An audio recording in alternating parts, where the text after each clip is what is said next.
Section 1 of the first chapter is an informal discussion among Norwegian peer support workers. They were specifically asked to discuss category number 1 of peer support skills. This category, which includes 5 skills, involves engaging our peers in collaborative and caring relationships. 1. Initiating contact with peers. Initiating effective contact with peers is essential for establishing a solid foundation in the peer support process. The experience of the peer support workers at Sagatun Recovery illustrates this dynamic well. By drawing on their own life journeys, these peer support workers immediately create an authentic and personalized connection. Their approach emphasizes empathy, understanding, and a warm welcome to new service users. This first contact is designed to reassure individuals and make them feel that they are not alone in their journey. Peer support workers establish this initial contact by sharing snippets of their own personal stories, often marked by challenges similar to those faced by the individuals they support. These stories not only help break the ice, but also strengthen trust and hope. They show that recovery is possible, even after going through difficult trials. Steen Beckemelum, for example, emphasizes how important it is to transform one's experience into a positive driving force. Another crucial aspect is creating a safe and non-judgmental environment from the very first exchanges.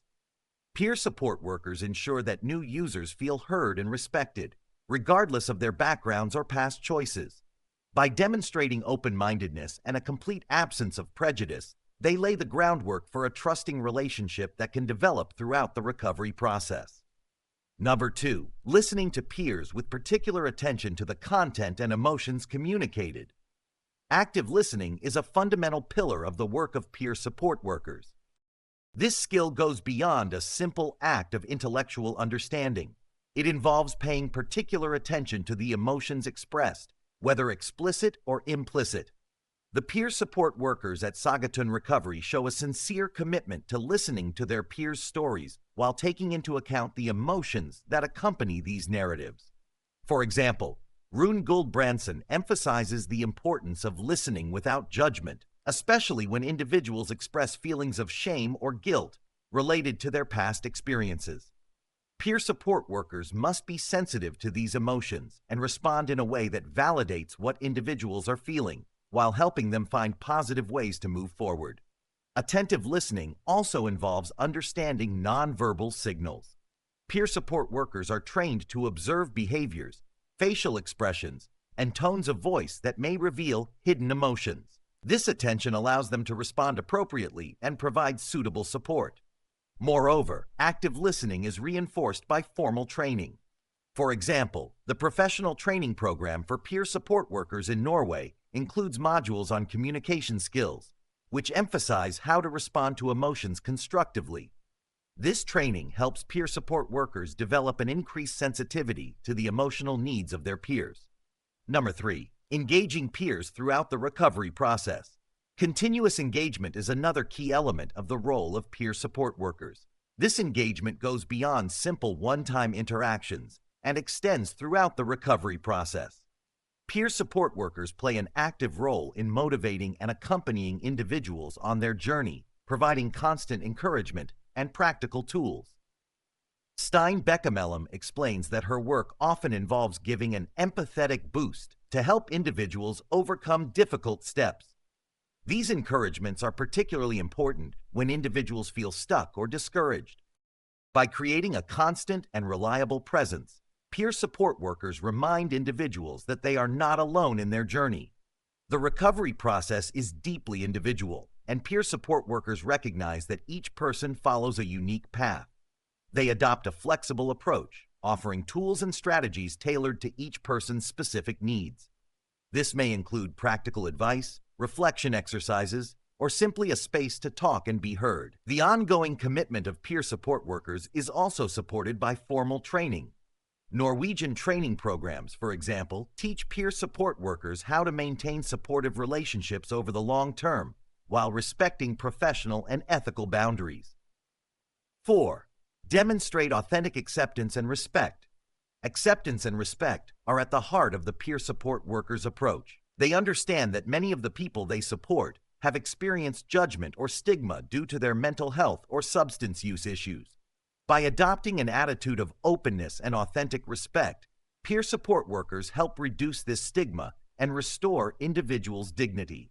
For example, Rune Lundquist shares his experience with medication treatment and the associated stigma. By openly acknowledging these challenges, he helps individuals overcome their shame and accept their need for help. This approach shows that asking for help is a sign of strength, not weakness. The peer support workers at Saugatuck Recovery also work to create an inclusive environment where each individual feels valued. They recognize that each journey is unique and that there is no one-size-fits-all solution for recovery. By demonstrating unconditional acceptance, they allow individuals to feel safe to explore their own recovery paths. Training also plays a crucial role in developing this skill. Norwegian training programs include modules on ethics and respect, which help peer support workers integrate these values into their daily work. 5. Demonstrate an understanding of peers' experiences and feelings. Understanding peers' experiences and feelings is one of the most valuable aspects of peer support workers' work. Their own recovery journey allows them to connect on a deep level with those they support. This understanding is both emotional and practical, as it stems from their lived experiences and struggles. Peer support workers use their personal stories to illustrate that recovery is possible, even in the most difficult situations. For example, Rune shares that his own experiences with substance use allow him to connect with those who are just beginning their journey. This connection creates a foundation of trust and hope that is essential for recovery.